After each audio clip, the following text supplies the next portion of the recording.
నమస్తే. Welcome to our show. మన షోలో మనీకి సంబంధించి సంపదని ఎలా సృష్టించుకోవాలి, అలాగే మనం ధైర్యాన్ని ఏ విధంగా పెంచుకోవాలి, అసలు ఒక వ్యక్తి ఏ విధంగా ఉంటే అదృష్టవంతుడవుతాడు. ఈ విషయాలన్నీ కూడా చాలా ఇంట్రెస్టింగ్ విషయాలన్నీ కూడా విశ్వమణి బాబు గారు చెప్తూ ఉన్నారు. మనందరం నేర్చుకుంటూ ఉన్నాం. చాలా ఫాలోవర్స్ ఉన్నారు విశ్వమణి బాబు గారికి. సో, నంబర్స్ అడుగుతూ ఉన్నారు. అందరికీ చెప్తున్నాను, కాంటాక్ట్ కావాలి అంటే స్క్రీన్ మీద కనపడే నెంబర్‌కి కాల్ చేయండి.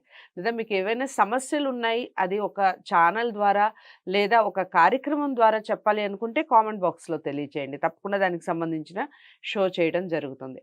ఈరోజు మిర్రర్ వర్క్‌కి సంబంధించి అప్పుల బాధల నుంచి బయటపడాలంటే ఏం చేయాలో విశ్వవాణి బాబు గారి మాటల్లో తెలుసుకుందాం. నమస్కారం. నమస్తే అండి. గత వీడియోలో మనం మీరు మిర్రర్ వర్క్‌కి సంబంధించి చెప్పారు. యెస్. మిర్రర్ ముందు నిలబడి మనం ఏదనుకుంటే అది అవును. జరుగుతుంది. ఖచ్చితంగా. 100% జరుగుతుంది అని. సో, అది ఏ విధంగా అనుకోవాలి? ముఖ్యంగా అప్పుల బాధలు పోవాలి అంటే, మనం ఏ విధంగా చేసుకోవాలి మిర్రర్ వర్క్ అనేది చెప్పండి? ఓకే. అప్పుల బాధలు ఉన్నవాళ్ళు ఎవరైనా సరే భయపడకండి. ఫస్ట్ ఆ భయాన్ని తీసేయాలండి. హ్మ్. భయం అనేది మిమ్మల్ని చంపేస్తదండి. హ్మ్. ఎందుకు భయపడతారు? భయమెందుకు? ఇప్పుడు అప్పు చేసినాం గదండీ! అప్పు చేశాం. ఏదో ఒక ధైర్యంతో చేశాం గదా! ఆ హ్మ్. రోజు పోయి తీసుకుందాం. ఏదో ప్రసాద్ గారిది 1,00,000 తీసుకుందాము. మీ దగ్గర జ్యోతి దగ్గర ఒక 2,00,000 తీసుకుందామని ఒక ధైర్యం వచ్చింది గదా! హ్మ్. ఏ ధైర్యంతో చేసావు ఆ రోజు? ఎలాగైనా చెల్లించగలను. అక్కడ ఒక నమ్మకం పుట్టుంటది నీకు. హ్మ్. పుడితేనే తీస్తావు. పుట్టకుండా పోయి తేవు. హ్మ్. ఆన్సర్ ఆల్రెడీ పుట్టిపోతే రెడీగా ఉందండి. క్వెషన్సే లేట్‌గా పుట్టేది. హ్మ్. నువ్వు తీయగలనని చేసినావు. ఇప్పుడు తీసేసినావు. ఇప్పుడు వడ్డీలు పెరుగుతుంది అనేసి భయం అనేది ఏర్పడుతది. ఆ హ్మ్. భయం ఏర్పడినప్పుడు నిరాశ పుడుతుంది గదా! ఆ భయం ఏరినప్పుడు నేరుగా మిర్రర్ దగ్గరికెళ్ళండి. ఓకే. అద్భుతం అండి. హ్మ్. అద్భుతం. నా జీవితాన్ని మార్చిన మోపనకి ఇచ్చేస్తున్నాను. ఎందుకంటే ఇచ్చే కొద్దీ నాకు ఇంకా పెరుగుతుంది నాకు. నా ఆదాయం పెరుగుతుంది. హ్మ్. నేను ఇవ్వడానికి సిద్ధపడిపోయినాను. కాబట్టి మిర్రర్ దగ్గర నిలబడండి. ఫస్ట్ మీ నిరాశ కొంచెం చూసుకోండి. మిమ్మల్ని చూసుకోండి. నీ హ్మ్. ఫేస్ ఎలా ఉంది? నువ్వు ఎలా హ్మ్. ఉన్నావు? హ్మ్. అనేది ఫస్ట్ నువ్వు చూడు. అంటే హ్మ్. నువ్వు ఆ నిరాశతో ఉన్నావు అనేది నీకు చూపిచ్చేస్తది. ఓకే. ఎందుకు ఇలా ఉన్నాను? హ్మ్. ఏమైంది నాకు? నీతో నువ్వు మాట్లాడుకో. హ్మ్. ఆల్రెడీ చెప్పాను. నీతో హ్మ్. మాట్లాడుకొని ఏదో ఒక దారి నాకు పుడుతుంది. ఓకే. ఏదో ఒక దారి నా కోసం నన్ను ఎతుక్కుంటూ వస్తుంది నా దగ్గరికి. నేను హ్మ్. అది తీసుకున్నాను కదా! జ్యోతి దగ్గర, ప్రసాద్ దగ్గర ఎవరెవరు దగ్గర అప్పులు తీశారో వాళ్ళ పేర్లు చెప్పండి. వాళ్ళ పేర్లు చెప్పి వాళ్ళు మంచివాళ్ళు. ఎవరు? ఎవరి దగ్గరైతే మీరు పోయి డబ్బు తీశారో వాళ్ళ హ్మ్. గురించి పొగడాలి ఫస్టు. ఎవరిని హ్మ్. గురించి? వాళ్ళ గురించి చెప్పాలి. గొప్పవాళ్ళు, మంచివాళ్ళు, అన్ని విధాలుగా బాగున్నారు. నాకు అనుకూలంగా ఉన్నారు. నాకు సహకరిస్తున్నారు. విశ్వానికి, హ్మ్. డబ్బులకి కృతజ్ఞతలు. జ్యోతికి, ప్రసాద్ గారికి కృతజ్ఞతలు. అంటే వాళ్ళ పేర్లు చెప్పి నేను ఎగ్జాంపుల్ చెప్పాను. ఓకే. వాళ్ళ పేర్లు చెప్పి కృతజ్ఞత చెప్పాలి.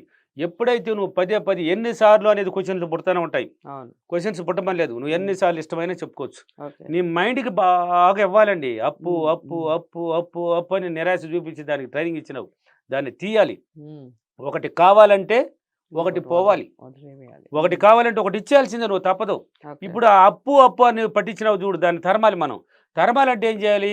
అప్పు నిప్పు అన్నాను ఎన్నో సార్లు. అది అప్పు అన్నావంటే రగులుతుంది అట్నే. హ్మ్. అది తరిమేయాలి. ఒకటి కావాలన్నప్పుడు ఒకటి ఇచ్చేయమన్నాను కదా! అందుకు నువ్వు పాజిటివ్ నింపాలి. రైట్. వాళ్ళ గురించి గొప్పగా పొగుడు. హ్మ్. ఎప్పుడైతే ఇప్పుడు బాగానండి అప్పులున్నారు. తీశారు 10 మంది దగ్గర. హ్మ్. వాళ్ళడిగితే చాలామంది వాళ్ళని తిడుతూ ఉంటారు. ఓకే. ఈ న్యాయాలు ఏంది నన్ను వదిలేటట్లేదు. ఈ న్యాయాల దగ్గర పోయి నేను అప్పు చేశాను. వీళ్ళు హ్మ్. మంచోళ్ళు గాదు. వీళ్ళు ఎప్పుడు ఇట్ల పోగా, అట్లా పోగా, అట్లా అయిపోయినాయి. వాళ్ళని శాపాలు కూడా పెడుతుంటారు. అంటే నెగెటివ్ ఆలోచనలు రిలీజ్ హ్మ్. చేస్తుంటారు. హ్మ్. అలా చేయకూడదు తప్పది. నువ్వు ఎంత నెగెటివ్ రిలీజ్ చేస్తావో నీకే రిటర్న్ అవుతది. ఓకే. వాళ్ళు బాగున్నారు కాబట్టి కదా నీకిచ్చారు. ఆ రోజు ఆప్తులు ఆదుకున్నారా లేదా? హ్మ్. హ్మ్. లేదా నువ్వు అడిగిన వెంటనే లేదన్నా గాని మళ్ళీ అయినా ఇచ్చుంటారు. అప్పుడే ఇచ్చినోళ్ళు చాలా మంది ఉంటారు. హ్మ్. ఎంత హెల్ప్ చేశారు? కాబట్టి వాళ్ళు మంచోళ్ళు గదా! వాళ్ళు మంచోళ్ళు అవును. గదా! హ్మ్. అదే నువ్వు రిటర్న్ చేయాలి. వాళ్ళు మంచోళ్ళు, మంచోళ్ళు, మంచోళ్ళు, మంచోళ్ళు. హ్మ్. నాకు అనుకూలంగా ఉన్నారు. నా మాట వింటున్నారు. నాకు సహకరిస్తున్నారు. నిన్ను అడగను కూడా అడగరండి. ఓకే. ఎక్కడికి పోతాడు జ్యోతి? ఎక్కడికి పోతాడు ప్రసాద్? ఎక్కడికి పోతాడు విశ్వమణి బాబు? ఈ రోజుకి పోయిన రేపు ఇస్తాడు అనే హ్మ్. ఆలోచన వాళ్ళకి పుట్టిస్తది. హ్మ్. నువ్వు రిలీజ్ చేసినావంటే నీ గురించి మంచి అభిప్రాయం వాళ్ళలో పుడుతుంది. ఓకే. వాళ్ళు మంచోళ్ళని ఎప్పుడు రిలీజ్ చేస్తావో వాళ్ళ మైండ్‌లో కూడా నీ గురించి మంచి ఆలోచన పుడతది. హ్మ్. జ్యోతి ఇవ్వాలి కదా! హ్మ్. ఇస్తాదిలే ఆడికి పోతది పాపం. ఏదో కొన్ని సమస్యల వల్ల లేట్ అవుతది. ఇస్తాది. హ్మ్. వాళ్ళు చూడు మంచి రిలీజ్ చేసినారు. ఓకే. పాజిటివ్‌గానే. ఇస్తాది అన్నారు. నువ్వు ఇస్తావు. హ్మ్. హ్మ్. నువ్వు ఎప్పుడైతే పాజిటివ్‌గా ఇలా మిర్రర్ దగ్గరే చేయాలి ఇయన్నీ. మిర్రర్ హ్మ్. దగ్గర చెయ్యి. పదే రిలీజ్ చేసేసి, అప్పుడు చేసినా గాని నీ గురించి మర్చిపోకూడదు మళ్ళీ. హ్మ్. వాళ్ళ గురించి రిలీజ్ చేయమన్నాను. నీ గురించి కూడా గొప్పగా చెప్పుకో. హ్మ్. నేను ఇవ్వగలను. హ్మ్. నేను సాధించగలను. ఇదేంది ఇది? నేను 10,00,000 అప్పున్నవాడు ₹1,00,00,000 నా టార్గెట్ పెట్టమన్నాను. హ్మ్. 10,00,000 అప్పున్నది కదా! ₹1,00,00,000 10,00,000 మర్చిపోవాలి నువ్వు. ఒకటి కావాలంటే ఒకటి ఇచ్చేయాలని చెప్పాను. నీ మాటే మంత్రంలా తయారవుతుంది. నీ మాట మంత్రంలా తయారవ్వాలంటే నువ్వు పదే పదే పదే రిలీజ్ చేయాలి. ఓకే. కాబట్టి 10 లక్షల అప్పు ఉన్నవాళ్ళు ₹1,00,00,000 ఎలాగని నేను సంపాదించే తీరాలి. ₹1,00,00,000 కావాలి నాకు. ఉమ్, నీకు ఎందుకోసం ఆ డబ్బు కావాలని చెప్పుకోడా. ఎందుకు ఉమ్, ఆ డబ్బు? ₹1,00,00,000 వచ్చింది, 10 లక్షల అప్పు ఉంది. ఉమ్, ఓకే, ₹1,00,00,000 అన్నప్పుడు నాకు ₹1,00,00,000 కావాలి. 10 లక్షలు నేను తీసుకున్న పలానా వాళ్ళ దగ్గరికి ఇచ్చేసినాను. ఓకే. ఇచ్చేసినట్టు చెప్పేయి. నేను కారు కొనాలి, ఇల్లు కట్టాలి, ఏదేది ఉన్నా నీకు చెప్పుకో నీ మిర్రర్ దగ్గర.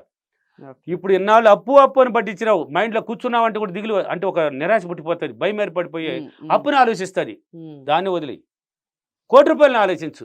ఓకే. ఇప్పుడు చెప్పుకోమన్నాను కదా, ఏమని నాకు కారు కావాలన్నా, నాకు ఇల్లు కావాలన్నా, నాకు బైక్ కావాలన్నా, స్కూటీ కావాలన్నా, పొలం కావాలన్నా, నీకు మంచి బంగారు కావాలన్నా, ఇల్లు కావాలని చెప్పుకో. ఇప్పుడు దాని మీద ఆలోచన పెట్టు. కూర్చున్నావంటే ఇన్నాళ్ళు వచ్చి దేని మీద ఆలోచన? అప్పు మీద ఆలోచన వచ్చింది. ఇప్పుడు దీని మీద ఆలోచన పెట్టు. ₹1,00,00,000 వచ్చినట్టు డ్రీమ్ చెయ్యి, ఉమ్, అప్పు ఇచ్చేస్తావు సింపుల్గా పోయినట్టు. అలా ఉమ్, చెప్పి పదే పది దీనికి మైండ్కి విజువలైజేషన్ పట్టించాలండి. ఓకే. ఆ డ్రీమ్ కలబట్టించాలి, కలగనాలి. ఉమ్, విజువలైజేషన్ అంటే ఏదో అనుకుంటారు చాలామంది, ఇంకా కూడా తెలియదు. ఆ కళ జరిగినట్టు నీకు వచ్చేసినట్టు నువ్వు ఆ సమస్య నుంచి బయటపోయినప్పుడు ఒక కళ కన్ను మూసుకుంటే ఒక ఆలోచన పట్టించు, ఒక డ్రీమ్ ఓకే. పట్టించు. ఓకే. పదే పదే పట్టించినవంటే నీ కోసం ఒక దారి ఎత్తుక్కుంటూ వస్తుంది, నీ ఉమ్, దగ్గరికి వస్తుంది. ఉమ్, ఉమ్, విశ్వమణి బాబు గారు నాకు ఇలా కావాలి బాబు గారు, మీరు ఏమైనా చేయండి నాకు కావాలని తలుచుకుంటారంట నన్ను. ఓకే. నాకే ఆశ్చర్యం వేస్తుంది. ఉమ్, అంటే నా మాట మంత్రలా తయారైపోయింది. దేవుడైపోయారు మీరు. అదే చెప్తున్నారు. ఒక అతను చెప్తున్నాడు, నీ నుదుట నువ్వు నిన్ను చూస్తే వెంకటేశ్వర దేవుడు కనిపిస్తున్నాడు అని నేను ఒక అతను అంటాడు. ఓకే. ఒక అతను లేదండి నీది ముక్కోటి దేవతల అనుగ్రహం నీ నోట్లో ఉంది, నీ నోటి వాక్ అలాంటిది అనేసి కొంతమంది అంటున్నారు. రైట్. నీ పేసు లేదు, ఉంది అండి అంటారు. ఉంది, నేను ఎన్నో వీడియోలో చెప్పాను. ఉంది ఉంది అంటే ఉంటుంది. ఉంది, లేదు లేదంటే ఎప్పటికీ లేదు, వచ్చింది వచ్చిందంటే వచ్చేస్తుంది. ఉన్నట్టు నటించండి, మెరల్లో పదే పదే చెప్పండి, తీరిపోయినట్టు చెప్పండి. నేను తీసుకున్న వారి డబ్బులు డబ్బులు ఇచ్చేసినానని ఇచ్చేసాను. చెప్పండి, సులభంగా ఉమ్, ఇచ్చేసానని చెప్పండి. అలాగనే చేస్తే అప్పుల బాధ నుంచి ఆ మెర దగ్గర చేస్తే మీకు ధైర్యం పెరిగిపోతుంది, పిరిగితనం పోతుంది. ధైర్యం, పిరిగితనం, ఎవరైతే ఆ పిరిగితనాన్ని తీసేస్తే ధైర్యాన్ని పెంచుకొని మీలో ఉన్న ఎనర్జీ పెంచుకోవాలి. మీరు ధైర్యం వచ్చినప్పుడు ఎనర్జీ వస్తుంది, ఉమ్, ఉమ్, ఆటోమేటిక్ వస్తుంది. ప్రతిరోజు చేయండి, వీలైనంత వరకు కొంచెం మౌనం పాటించండి, ధ్యానం చేసుకోండి, ఓకే. అద్భుతాలు సృష్టించవచ్చు మీరు. రైట్. మిర్రర్ వర్క్ ముందు నిలబడి ఈ అప్పుల బాధకి సంబంధించి ఎలాంటి అఫర్మేషన్ తీసుకోవాలంటారు చెప్పండి. అప్పులు ఉన్న వాళ్ళు ఎవరైనా సరే మెర దగ్గరికి వెళ్ళండి, ఉమ్, పదే పదే చెప్పాలి. నేను తీసుకున్న వారి అందరి డబ్బులను తిరిగి చాలా సులభంగా ఇచ్చేసినాను, ఉమ్, డబ్బులకి విశ్వానికి చాలా చాలా కృతజ్ఞతలు అనే పదే పదే చెప్పాలి. ఇలా ఉమ్, చెప్పినారంటే ఇదే అప్రిమేషన్ కూడా. అప్రిమేషన్ ఇదే, ఇలా పదే పదే చెప్పండి. రాసేవాళ్ళు ఎవరు ఉంటే ఎల్లో పేపర్ అడ్డ పని తీసుకొని రాయండి, ఎన్నిసార్లు ఇష్టమని ట్రైనింగ్ ఇవ్వండి, బాగా పదే పదే ట్రైనింగ్ ఇవ్వండి. అద్భుతంగా జరుగుతుంది. జరగొద్దు, అనేదే లేదు, ఉమ్, కాదు ఉమ్, అనే మాటలే లేవు. దేనికి పుట్టాము ఈ భూమి పైన?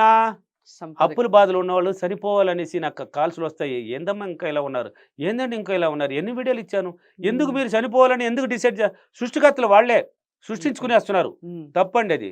సాధించడానికి పుట్టాం ఈ భూమి పైన, ఓకే. సాధించి అనుభవించడానికి పుట్టాం, ఉమ్, ఉమ్, చనిపోవడానికి కాదు. చనిపోతే నెక్స్ట్ కుక్క భర్తే నీకు, ఓకే.